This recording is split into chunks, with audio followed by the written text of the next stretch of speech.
अच्छा, एक स्टार्टअप शुरू करने के लिए सबसे जरूरी चीज क्या है? सोचिए, ज्यादातर लोग शायद कहेंगे $1 बिलियन आइडिया या फिर बहुत सारी फंडिंग, है ना?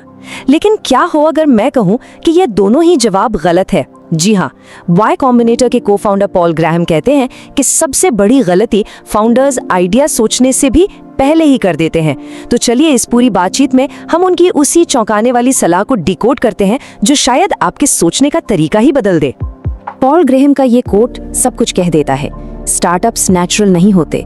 इसका सीधा सा मतलब है कि आपका पहला रिएक्शन, आपकी वो गट फीलिंग लगभग हमेशा गलत ही होगी। ठीक वैसे ही जैसे स्कीइंग करते हुए ढलान पर पीछे झुकना एक नेचुरल इंस्टिंक्ट लगता है, लेकिन उसका नतीजा क्या होता है? आप कंट्रोल खो देते हैं। स्टार्टअप की दुनिया में भी कामयाब होने के लिए आपको अपनी हर सहज सोच के खिलाफ जाना सीखना होगा। तो हमारा पहला और सबसे जरूरी नियम क्या है? बिल्कुल सीधा और सिंपल। ये मानकर चलिए कि आपकी पहली सोच, आपका पहला इंस्टिंक्ट गलत है। यही है वो सबसे बड़ी सीख। तो सवाल ये उठता है कि अगर सही सलाह मौजूद है तो फाउंडर्स बार बार वही गलतियां दोहराते क्यों हैं? देखिए, असल प्रॉब्लम की जड़ यहीं पर है। जो सलाह काम करती है ना, वो सुनने में एकदम उल्टी लगती है, हमारी गट फीलिंग के बिल्कुल खिलाफ। वाई कॉम्बिनेटर में वो लोग फाउंडर्स को लगातार चेतावनी देते हैं, पर ज्यादातर लोग सलाह को अनदेखा कर देते हैं। जानते हैं क्यों? क्योंकि जो रास्ता सही है वो महसूस ही गलत होता है। अब आते हैं दूसरे बड़े मिथक पर। आपको क्या लगता है एक सफल स्टार्टअप के लिए किस चीज में एक्सपर्ट होना जरूरी है? स्टार्टअप्स में? नहीं, ये बिल्कुल गलत है। असली एक्सपर्टाइज कहीं और ही चाहिए होती है। इस टेबल को जरा ध्यान से देखिए। लेफ्ट साइड में वो चीजें हैं जो फाउंडर्स को लगता है कि उन्हें चाहिए। स्टार्टअप्स में एक्सपर्ट होना, फंडिंग जुटाने की ट्रिक्स, एक फैंसी सा ऑफिस। लेकिन राइट साइड पर वो है जो उन्हें असल में चाहिए। अपने यूजर्स को गहराई से समझना, कुछ ऐसा बनाना जिसकी लोगों को सच में जरूरत हो, और तेज ग्रोथ। मार्क ज़करबर्ग कोई स्टार्टअप गुरु नहीं थे, वो कॉलेज के स्टूडेंट्स को समझते थे। बस वही थी उनकी असली एक्सपर्टीज। और यहीं से सामने आता है एक बहुत बड़ा जाल जिसे पॉल ग्राहम कहते हैं घर घर फैलना। इसे ऐसे समझिए, जैसे कोई स्टार्टअप होने का बस नाटक कर रहा हो। आप फंडिंग जुटाते हैं, एक शानदार ऑफिस लेते हैं, खुद को सीईओ का टाइटल देते हैं, मतलब आप स्टार्टअप के सारे बाहरी काम करते हैं, सिवाय उस एक काम के जो सबसे ज्यादा जरूरी है, कुछ ऐसा बनाना जिसे लोग सच में चाहें और इस्तेमाल करें। पर सवाल ये है कि फाउंडर्स ऐसा करते ही क्यों हैं? क्योंकि हमारा पूरा एजुकेशन सिस्टम उन्हें यही करना सिखाता है। स्कूल में आप सब्जेक्ट में मास्टर होकर सफल नहीं होते, आप अच्छे नंबर लाने के हैक और ट्रिक्स सीखकर सफल होते हैं। आप सिस्टम को गेम करना सीख जाते हैं, और यही खतरनाक माइंडसेट वो अपने साथ स्टार्टअप की दुनिया में ले आते हैं।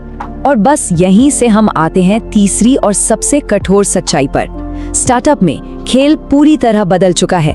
स्कूल या कॉर्पोरेट जॉब में काम आने वाली आपकी सारी ट्रिक्स यहाँ आकर बिल्कुल बेकार हो जाती हैं। क्यों? क्योंकि अब धोखा देने के लिए कोई टीचर या बॉस है ही नहीं, कोई एग्जाम नहीं है जिसे आप हैक कर सकें, कोई ऑफिस पॉलिटिक्स नहीं है जिसे आप खेल सकें। अब जज सिर्फ एक है और उसे धोखा नहीं दिया जा सकता। पॉल ग्राहम का ये कोट पूरी बात को क्रिस्टल क्लियर कर देता है। आपके यूजर्स शार्क की तरह हैं। आप शार्क को अपनी बातों से इंप्रेस नहीं कर सकते। आप उन्हें ये नहीं बता सकते कि आपका इरादा कितना अच्छा है। उन्हें सिर्फ एक चीज से मतलब है, मीट या नो मीट। आपका प्रोडक्ट उनकी प्रॉब्लम सॉल्व करता है या नहीं, बस कहानी खत्म। तो अगर सिस्टम को गेम करना काम नहीं करता तो फिर क्या करता है? एक बेहतरीन स्टार्टअप आइडिया आखिर आता कहां से है? चलिए अब समझते हैं असली सीक्रेट। ये वो एक सवाल है जो हर किसी के दिमाग में घूमता है जो एक फाउंडर बनना चाहता है। आखिर ये कमाल के स्टार्टअप आइडियाज आते कहां से हैं? और इसका जवाब आपको हैरान कर देगा। स्टार्टअप आइडिया पाने का सबसे अच्छा तरीका है स्टार्टअप आइडिया के बारे में सोचना बंद कर देना। हाँ, मुझे पता है सुनने में पागलपन लगता है ना? लेकिन जब आप जबरदस्ती आइडिया सोचने बैठते हैं तो आप अक्सर उन आइडियाज पर पहुंचते हैं जो होते तो खराब हैं पर सुनने में अच्छे लगते हैं। और ये एक ऐसा खतरनाक कॉम्बिनेशन है जो आपकी महीनों या साल बर्बाद कर सकता है। तो फिर इसका सल्यूशन क्या है? देखिए, जबरदस्ती आइडिया खोजने के बजाय अपने दिमाग को एक आइडिया मैग्नेट में बदलिए। उसे इस तरह से ट्रेन कीजिए कि अच्छे स्टार्टअप आइडियाज अनजाने में अपने आप आपकी तरफ खींचे चले आएं। आपको दुनिया को ऐसे देखना शुरू करना होगा कि प्रॉब्लम्स और उनके सॉल्यूशंस आपको नेचुरली दिखने लगे। लेकिन ऐसा दिमाग बनाए तो बनाए कैसे? पॉल ग्राहम इसके लिए 3 सिंपल स्टेप्स बताते हैं। नंबर 1, उन चीजों के बारे में सीखिए जो सच में मैटर करती हैं, मतलब जो टेक्नोलॉजी या सोसाइटी में बिल्कुल कटिंग एज पर हैं। नंबर 2, सिर्फ उन प्रॉब्लम्स पर काम कीजिए जिनमें आपको पर्सनली इंटरेस्ट आता हो। देखिए, जब आप अपनी क्यूरियोसिटी के पीछे जाते हैं तब आपको वो प्रॉब्लम्स दिखती हैं जो बाकी सब मिस कर देते हैं। और नंबर 3, ये सब उन लोगों के साथ कीजिए जिन्हें आप पसंद करते हैं, जिनकी आप इज्जत करते हैं। यकीन मानिए, यही वो मैजिकल माहौल है जहां से बेस्ट आइडियाज निकलते हैं, और हाँ, बेस्ट को-फाउंडर्स भी अक्सर ऐसे ही मिलते हैं। और अगर आपको सबूत चाहिए तो बस इतिहास देख लीजिए। याहू, गूगल, फेसबुक, एप्पल, ये सब कैसे शुरू हुए? साइड प्रोजेक्ट्स के तौर पर। ये कोई सोची समझी बिजनेस प्लानिंग का नतीजा नहीं थे। ये बस कुछ स्मार्ट लोगों की सच्ची दिलचस्पी का नतीजा थे जो एक इंटरेस्टिंग प्रॉब्लम को सॉल्व कर रहे थे। महान कंपनियां अक्सर जबरदस्ती नहीं बनाई जाती, वो अपने आप पनपती हैं। तो अगर हम पॉल ग्राहम की इस पूरी सलाह को सिर्फ 2 शब्दों में समेटना चाहें तो वो क्या होंगे? एक यंग फाउंडर के लिए सबसे जरूरी, सबसे आखिरी सलाह, बस सीखे। जी हाँ, स्टार्टअप शुरू करने की सबसे अच्छी तैयारी कोई बिजनेस क्लास अटेंड करना नहीं है, बल्कि आपकी अपनी इंटेलेक्चुअल क्यूरियोसिटी है।